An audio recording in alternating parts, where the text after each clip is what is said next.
Since the last nugget, we've been going through the creation of a new instance in Amazon AWS, EC2. And we've been kind of explaining the concepts as we go. We got into the wizard, picked the AMI, talked about where to get the AMIs from, creating your own AMIs, the community AMIs, where those all come from. That we even got into the marketplace and so on.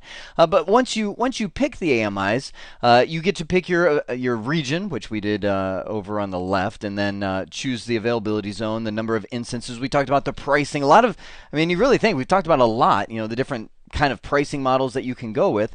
But one of the things that we haven't talked about yet is the instance type. This is it's a fairly direct concept, but with a lot of ramifications. We talked about pricing, which is huge for your bottom line, but if you look at this is everything for your server. This is how many processors it has, how much memory it has, and it doesn't quite work the same. It does, but not quite the same as just going out and buying a big old server to throw at it, because everything's virtual. So that's what we're going to talk about in here. I'm going to talk about the instance type specifications, which is what you just saw in that little drop down, reading them, understanding what they mean, that kind of thing. The biggest, most confusing thing that people get into is what's up with the ECUs, the EC2 computing units, which is Amazon way of measuring processor performance. I really just want to take a slide to dedicate to that. And I'm telling you, by the time we're done with that, you're going to go, oh, okay, now I get it, especially if you've been toying around with it. And then finally, one that a lot of people don't think about is the I/O performance. I'm talking about network and disk access speed. Something big to think about when you're provisioning these guys. When most people get started with AWS, they come straight to the EC2 land, which is where I started this whole nugget, showing you this. And they create an instance, because that's where the action is. They want to see a server actually running in the cloud. So they come up here and they go, okay, let's create an instance. I'm going to choose one. Sounds good. They look over here. They're like, okay, sure, sounds good. They're kind of like just playing around. They hit this drop down. They're like, okay, free. Let's use that. But then they look over here and they get a general feel. They're like, okay, cores, I get that. And then we've got the whatever these are. I'm guessing bigger's better, which they're right. So you go with that, and the amount of memory. They kind of just, well, let's go with this, and they pick the instance. And that's a great way to get started. Fine, let's create the instance, just kick the tires and see how it goes. But there's actually a lot more to the instances than that. There's always a mix of 4 components inside of an instance type. And you're only seeing a portion of it right here. You're seeing the CPU and the memory. But inside of there, you do have the memory. You have the CPU, or processing power, in terms of ECUs. EC2 computing units. We'll talk about those in just a second. Every instance actually includes storage as well. You get some elastic block store that you're able to use that's included as part of that hourly charge that you pay to run the server, which is great. So you don't have to pay, at least to get started, for extra EBS storage.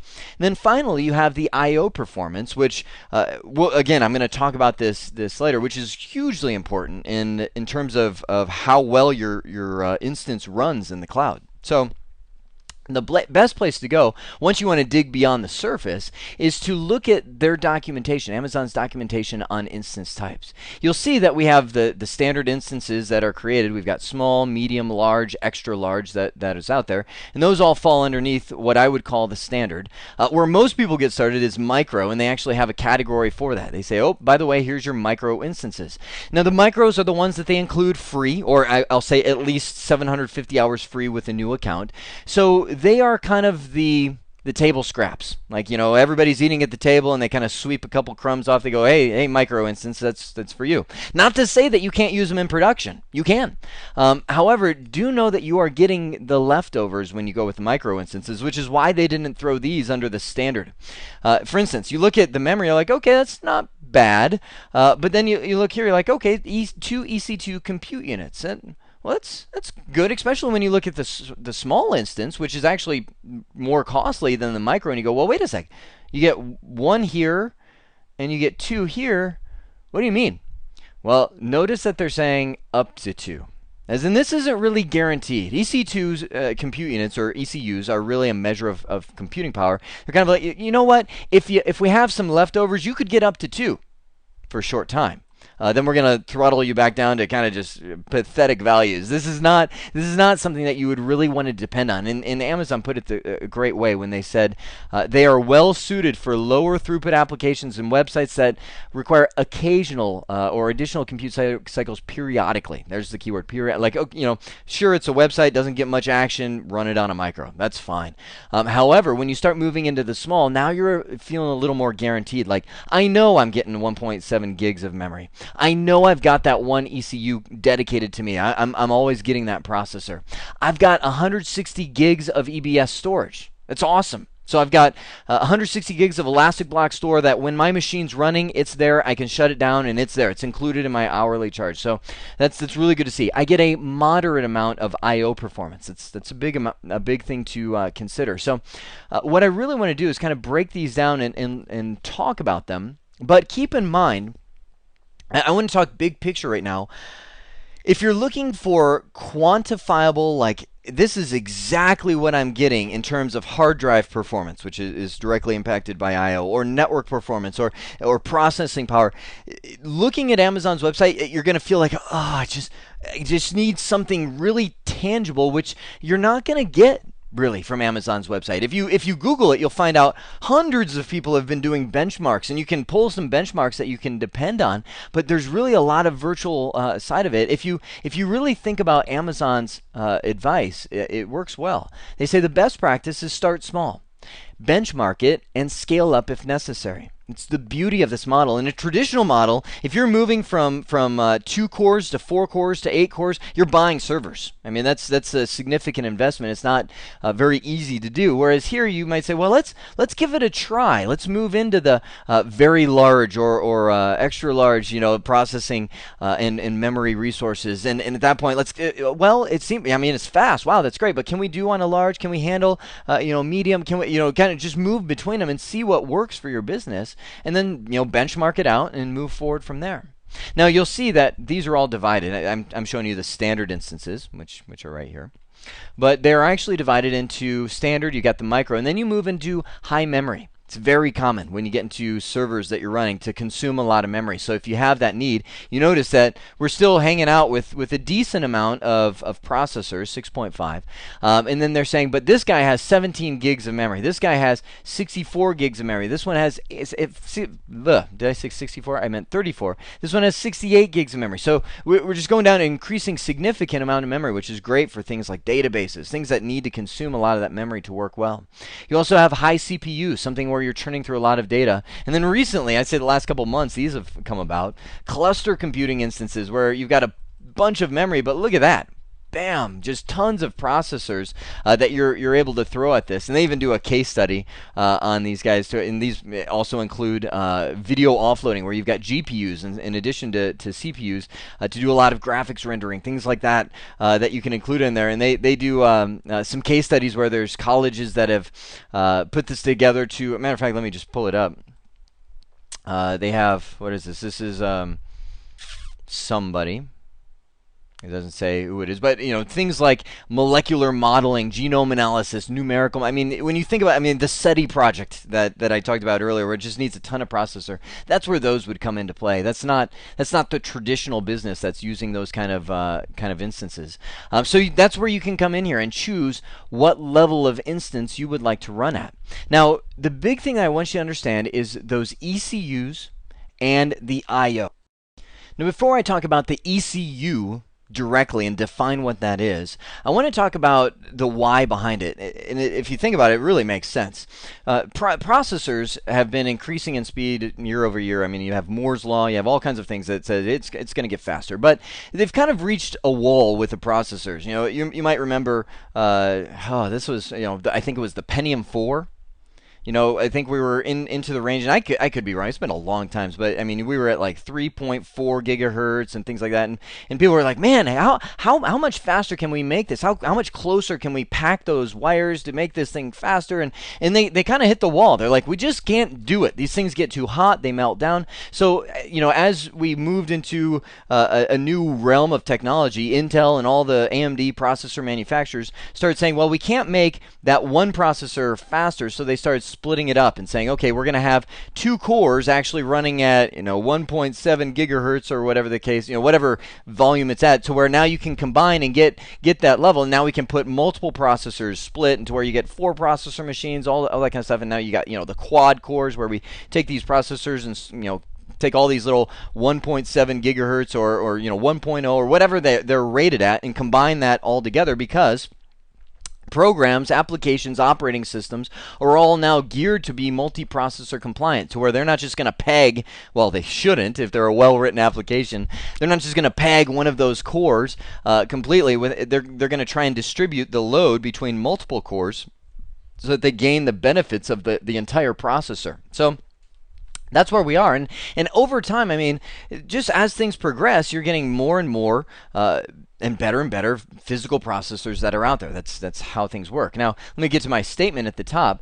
Everything in AWS is virtual servers, virtual storage, virtual. But there really are physical items behind that. It's not like this, the cloud. If you peel back the cloud, there has to be a physical server somewhere that's running it. And it just wouldn't be fair if somebody provisioned a server and he happened to get, assigned to the brand new server that Amazon just installed. That's, amazing performance, amazing amount of memory, all that kind of stuff, and then someone else signs up and they get the 3-year-old server.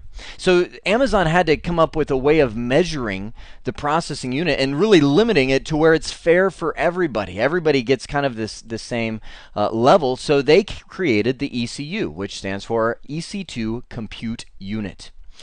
This is what it's equivalent to: a 1.0 to 1.2 gigahertz 2007 Xeon processor.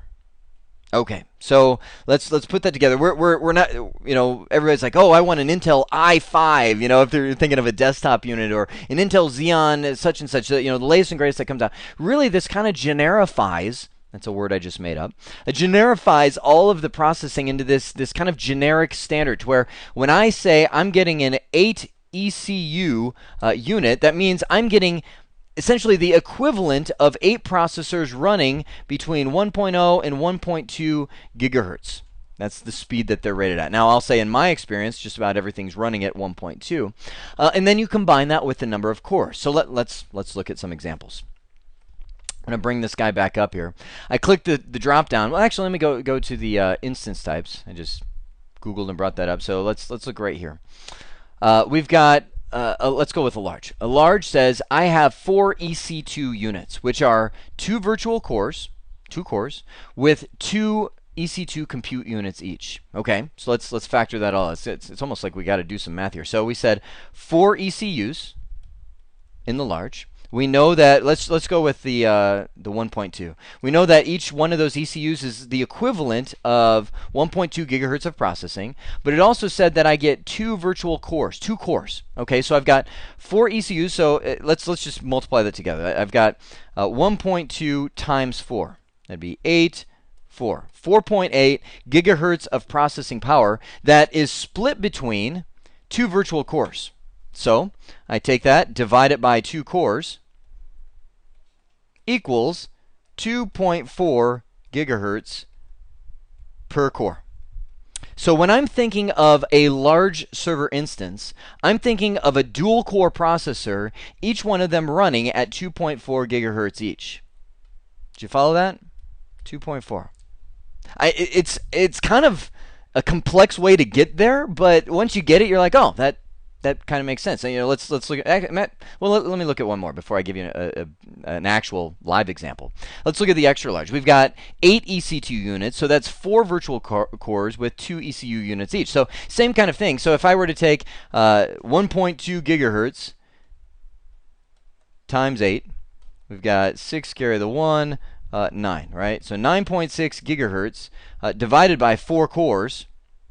And it's going to give us the same result, which we now have a quad-core processor, which each one of those running at 2.4 gigahertz each. Are you seeing kind of how we can take this EC2 cloudy virtual sort of concept and translate it into something physical? I think the thing that did it for me was when I really started taking this logical concept, these EC2 units, ECU units, and putting them up against a physical server. So what I did, let me just give you this example. I went to the management console. Let me close this down, and I started an instance. It's a large instance. You can see right here. So large, again, going back to the instances, that was our 4 ECUs on 2 cores. So I said, let's start a large instance, and then I remote desktoped into it. I got the credentials and RDP'd in, and we're going to be doing that in just a few. Let me bring it over here. So this is the default. I just said, give me a Windows Server 2008 R2 standard, and Amazon, in all their glory, gave me this nice little background, which is great. They say, here's your instance ID, but look right here, processing power 4 ECUs. I'm like, okay. What does that mean to Windows? Let's look at it from Windows perspective. Click on Start, right-click Computer, and give me the properties. Okay, so Windows is seeing that it's presenting itself as an Intel Xeon CPU 2.4 gigahertz. Okay, great. So give me that in total terms of processor. Let's bring up the Task Manager and just look at the performance. Okay, so we've got right here 2 CPUs. Okay, this is starting to make sense now. Looking at the resource monitor, go down to CPU. I've got 2 CPU. That doesn't really give me a good view. Let's go to this one. 2 CPUs that are running at 2.4 gigahertz a piece. And when I look back at the slide and calculating it, again, the large was 4 ECUs, each one of them 1.2. Multiply that out. There's my 2 divided by the 2 cores. Now it all starts making sense, and that's exactly what Windows is reporting there. So this really took that logical ECU concept and translated it into something quasi-physical for me to understand. The other big piece to understand is the I/O ratings. This is something that's very often overlooked when you're thinking about instance sizes. You might look and say, oh, that's enough memory, that's enough processor, and not even think about what the I/O is. Memory and CPU, those things are quantifiable. It's like you can hold them in your hand. You get them, and it's dedicated to you.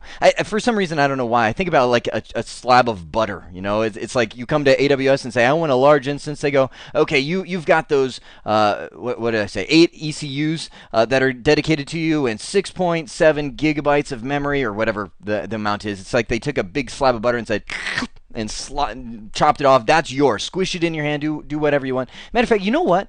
I just made butter.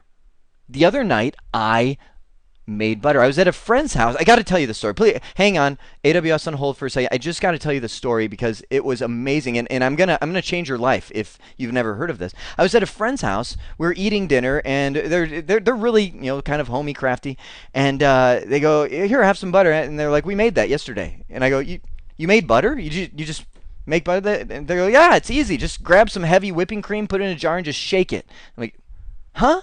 You just shake heavy whipping cream in a jar and you get butter? They're like, yeah, it takes about half an hour of shaking. Pass it around the family, make it a family night kind of thing. I'm like, no way. So I get home. This is 2 nights ago now. I did this. Now I'm a little too lazy. We have one of those KitchenAid mixers, that just mix themselves. I'm like, let's try that.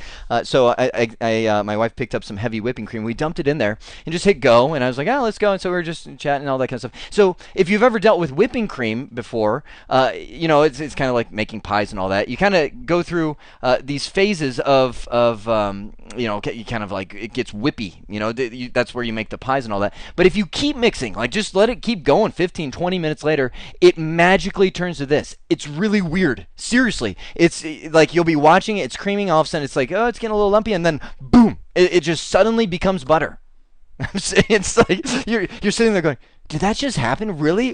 Is that? And what was funny is I was sitting at my friend's house and they go, oh yeah, all this leftover milk, you just kind of dump that out and save that because that's buttermilk and you can make your pancakes and all that. And I, on the outside, I'm looking at them, I'm like, oh wow, that's really neat. On the inside, I'm like, that's where buttermilk comes from? All this time I was buying this special buttermilk, I'm thinking there's like a unique cow somewhere. They're like, they milk and that's the buttermilk cow. Or I was like, call me an idiot, but I never knew that. So we did that yesterday. So now I have butter. So I can't even transition that back, but man, I'm telling you, do that tonight. Go make some butter. It's amazing. I/O ratings are really about measuring the shared resources, meaning the network and disk. Remember I said there really is something physical to Amazon's world. There's physical servers that are out there running, and you are actually sharing the network as well as disk access. They have each of their physical servers, I'm sure with many network cards, spliced together into a lag or a ether channel configuration, and they're streaming all of that data down there. Well, you're sharing that bandwidth with all the other instances running on that physical server, and they're sharing it with all their instances and all that. So this represents a shared resource. Likewise, you're coming out here to the EBS data store, which is probably a server with a whole bunch of disks, a little SAN, it's a NAS, whatever they have set up as their data store. You're sharing the network access to that device as well as the actual disk time. And Amazon does a great job of trying to share it equally, to where everybody gets a little piece of that shared pie. So you may be looking at your instance going, okay, well, looks like that processor, that memory is fine, and you look at the I/O and you're like, whatever that means, provision, but you're really moving to a lower level of shared access if you need a lot of network or disk access. Big thing about this is, especially when you get into Windows, it's so easy to slip into that page file where you start overrunning your memory resources. It creates a page file on the hard drive and now kind of swaps applications in and out of that page file. That hits your disk like a bag of bricks. It's like, bam, your disk is just getting slammed. Now the problem is you're now eating up all of, let me say this, if Amazon didn't limit it, you're now hammering that EBS storage and causing performance issues for all the other virtual machines that are accessing it. So what they do is they divide it up to where they have kind of like a pie. You've got all of the people that are accessing. So let's say you've got all of these medium instances. Let's just say a whole bunch of medium instances were sharing that access. They would all get a little piece of that pie. Like they get equal resource access. That's what I'm saying right here. Equal shares are given to the instances to where, okay, that instance gets one. Okay, let's transition. Now they get there. Okay, now they get there. Now, of course, it's not like, you're just waiting in line for hours for everybody to get their share. This is all happening very fast behind the scenes. But everybody's getting a little share of their disk access and their network access on the storage and on the network. So when you're looking at I/O, really, it's in terms of low, moderate, high, and very high. And I would say most people, this is for the clusters. They get the 10 gigabit per second Ethernet channels and things like that. Craziness. But most people are using low, moderate, and high. So all of the lows get an equal share. But remember, you're not competing against a whole bunch of lows. You might be a low competing against a high, competing against another high, competing against a medium. So your little lows and your little, here's your micro. They're all just getting tiny bits of network and disk access. So even though the processor may be good for you, and you may say, well, that should work just fine, you may reach a bottleneck when you get to the I/O. So you really have, again, there's no real way of quantifying it without benchmarking it. Give it a try. Now, and I put a little stream here because think of it like a stream to the river or a stream to the ocean. You can only get so much through your channel on I/O. Now, I want to give you a performance tip, which actually came from one of the AWS engineers on RAID 0.